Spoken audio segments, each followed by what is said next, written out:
Nagita Slavina drop dibilang tak laku, Mama Rita nggak ada yang mau. Sebelum menjadi istri Raffi Ahmad, aktris Nagita Slavina dibilang tak laku. Ibu dua anak ini mengatakan peristiwa tersebut terjadi saat dirinya berusia 25 tahun. Ucapan itu pun langsung membuat Nagita Slavina drop.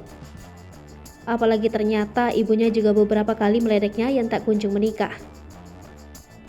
Akan tetapi, Gigi sapaan akrabnya akhirnya menyadari bahwa menemukan pasangan hidup bukanlah hal yang mudah. Namun ternyata nasibnya berkata lain. Tak lama, ia menikahi presenter Raffi Ahmad saat berusia 26 tahun.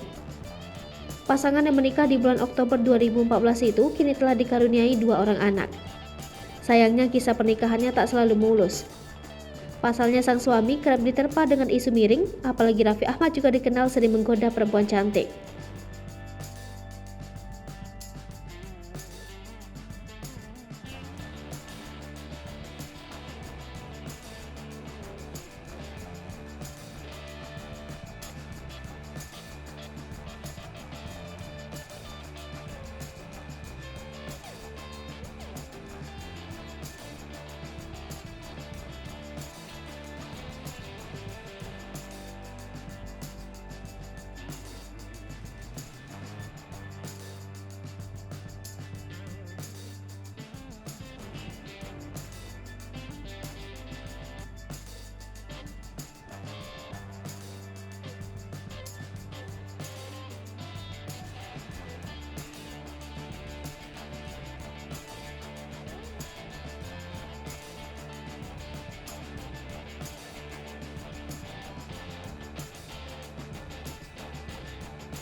Hai pemirsa Sri Popo TV, jangan lupa komen, like, dan subscribe, serta tonton terus berita-berita terupdate lainnya